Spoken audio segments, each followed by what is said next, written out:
आओ, कितनी देर? 5 minute. Kitchen में चली गई। अभी सतलुज भैया आ रहे, मजा आएगा अब। अरे आप जैसे सुबह हमें देख के आप भागे थे, हमें तो लगा आज आप बाहर ही सोने वाले हैं। बताओ, बिना सोचे कुछ भी बोल देता है। अब ऐसे मुंह छुपा छुपा के भाग रहा है। अरे बाप रे बाप, गिफ्ट लेकर आया है। वाह भैया, ये चमत्कार कैसे बोला दिखा। सत्तू, वो कहा है ना माफी मांगने में शर्मा रहे, इसलिए आपके लिए गिफ्ट लेके आया है। ये सब बात कर रहा भैया, हमसे तो रोज लड़ता है सतलुज, हमको तो कभी नहीं दिया गिफ्ट। अरे तुमको तो 10 गिफ्ट देने पड़ेंगे उसको, जितना तुम लड़ते हो। दुकान खाली हो जाएगा। अच्छा, तो जरा समझाइए उनको, बोलिए हमेशा सिंग निकाल के ना तैयार रहे, और रोज लड़ेगा तो रोज गिफ्ट देना पड़ेगा। सत्तू इधर आओ। ये देखो भैया, अरे ये लेकर आए कप। बताओ भैया, अब यही चीज अगर हम किए होते तो क्या कहता? लौंडियों वाली हरकत। आज खुद लौंडी वाली हरकत करके लाया।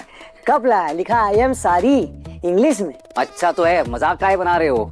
हाँ, आप हमें दिखाइए। कितना अच्छा तो है। Thank you. चलो हम खाना लगा देते हैं। हाँ भैया, हम कह देना मैडम, बोलता एक्सेंट है, दिल का सही है।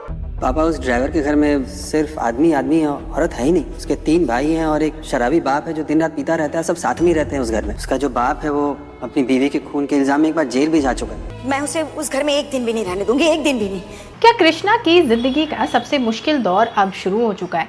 क्या सतलुज और संगम के बीच धीरे धीरे बढ़ने लगी है प्यार की नई शुरुआत? और सबसे बड़ा सवाल, क्या भूषण की पत्नी की वार्निंग संगम को बच्चन परिवार की किसी बड़े राज तक पहुंचाने वाली है? वही आज के एपिसोड में इमोशंस, कॉमेडी और फैमिली ड्रामा के साथ कई ऐसे ट्विस्ट देखने को मिले जिन्होंने कहानी को और भी ज्यादा इंटरेस्टिंग बना दिया। पहले एपिसोड की शुरुआत होती है कृष्णा से, जो अपनी नौकरी चले जाने के बाद उदास होकर चाय की दुकान पर बैठा होता है। तभी अजब वहां पहुंचता है और कृष्णा से पूछता है कि वो ऑफिस जाने की जगह चाय की टपरी पर क्या कर रहा है। अजब मजाक उड़ाते हुए कहता है कि वो तो रिटायर्ड है, इसीलिए कहीं भी बैठ सकता है।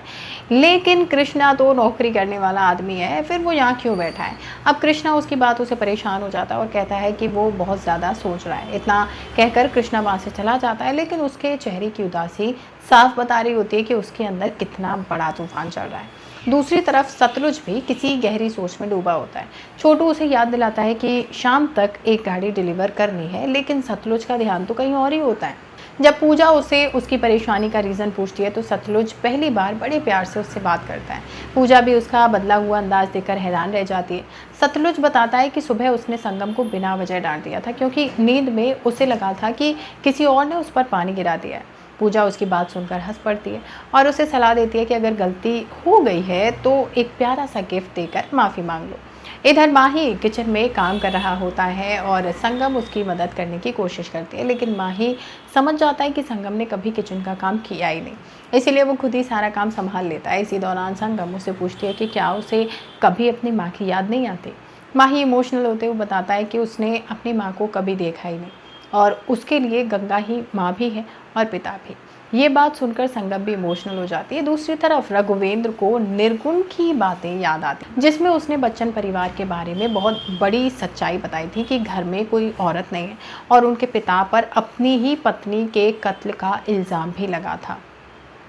अब संगम की तस्वीर देखकर रघुवेंद्र की आंखें भर आती हैं। रात को सतलुज संगम के लिए एक गिफ्ट लेकर आता है। कृष्णा और माही उसे देखकर उसकी टांग खिंचाई करते हैं। जब संगम गिफ्ट खोलती है तो उसमें एक क्यूट सा कप होता है जिस पर आई एम सॉरी लिखा होता है। संगम मुस्कुराते हुए गिफ्ट एक्सेप्ट कर लेती है और सतलुज का शुक्रिया करती है। अब ये देखकर लगता है कि दोनों के रिश्ते में धीरे धीरे अपनापन बढ़ने लगा है। रात को सतलुज कृष्णा से पूछता है कि वो अपनी पत्नी के साथ कमरे में सोने की जगह बाहर क्यों सोता है।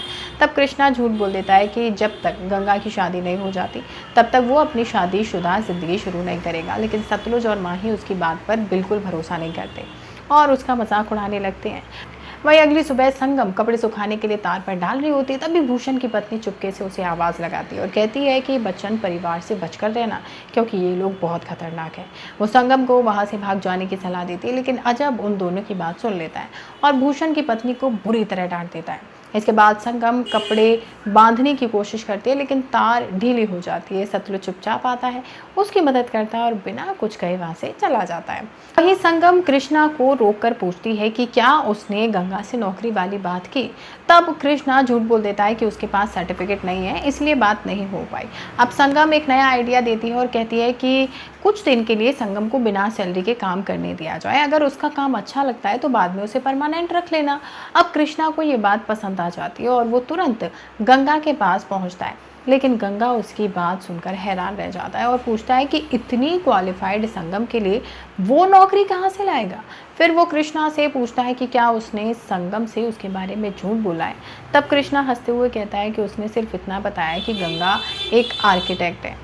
अब देखना होगा कि कृष्णा का ये झूठ कब तक छुप पाएगा और भूषण की पत्नी की वार्निंग के बाद संगम को बच्चन परिवार का कौन सा बड़ा सच पता चलेगा। भाई आपको क्या लगता है, अपनी राय हमें कमेंट करके ज़रूर बताएं।